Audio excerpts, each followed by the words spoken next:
Hello, आज हम इस वीडियो में कवर करने वाले 1 मिनट के अंदर रदरफोर्ड स्कैटरिंग एक्सपेरिमेंट के बारे में या अल्फा स्कैटरिंग एक्सपेरिमेंट के बारे में और उसमें यूज होने वाले सारे इंपॉर्टेंट और ग्राफ के बारे में।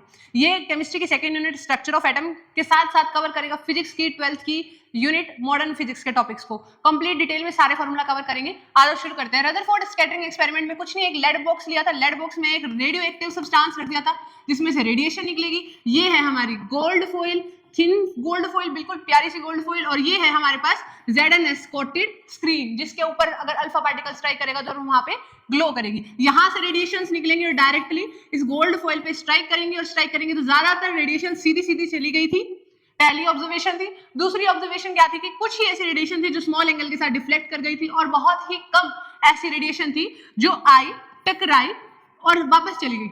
एक्चुअल में नहीं टकराई थी, सिर्फ बिल्कुल जितना क्लोज जा सकती थी उतना क्लोज गई थी, क्योंकि हमें पता है अल्फा पार्टिकल पॉजिटिवली चार्ज होता है और जो न्यूक्लियस होता है वो भी पॉजिटिवली चार्ज होता है।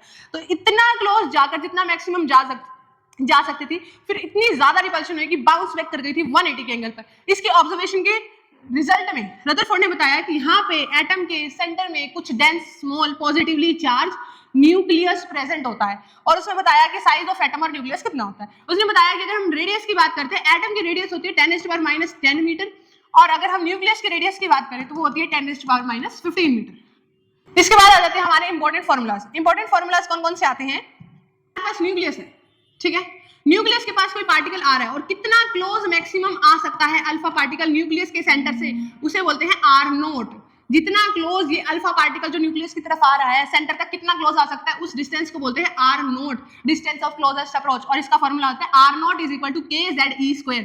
K यहाँ पे कांस्टेंट होता है जिसकी वैल्यू होती है 9 × 10⁹, ठीक है, और Z यानी कि एटॉमिक नंबर, अगर गोल्ड लिया है तो गोल्ड का एटॉमिक नंबर, कोई और एलिमेंट दिया तो उसका एटॉमिक नंबर। E की यहाँ पे वैल्यू होती है 1.6 × 10⁻⁻19 कूलम और काइनेटिक एनर्जी की वैल्यू गिवन होगी, डायरेक्ट R की वैल्यू पुट करनी होगी, बाकी सब कांस्टेंट है।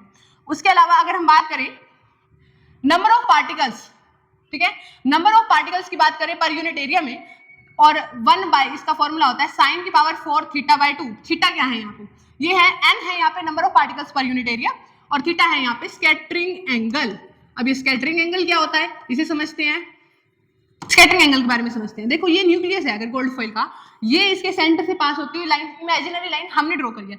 अगर कोई अल्फा पार्टिकल यहां से आ रहा है और इस तरह से डिफ्लेक्ट कर गया है तो इस लाइन को कंटिन्यू करते हुए इसे पीछे एक्सटेंड करके यहाँ पे ये जो एंगल बनेगा, ये जो एंगल है ये थीटा है, ये स्कैटरिंग एंगल है। कितने एंगल से न्यूक्लियस के पास से जाता हुआ अल्फा पार्टिकल डिफ्लेक्ट कर गया उसे स्कैटरिंग एंगल कहते हैं। और ये कितनी हाइट पर है, ये अल्फा पार्टिकल कितनी हाइट पे जा रहा था न्यूक्लियस के सेंटर से, उसे B कहते हैं। B मतलब कि इंपैक्ट पैरामीटर, और इंपैक्ट पैरामीटर का फॉर्मूला होता है KZE² को टेंजेंट θ/2 बाय काइनेटिक एनर्जी। ये फॉर्मूला था, ये सारे इंपॉर्टेंट फॉर्मूलाज थे।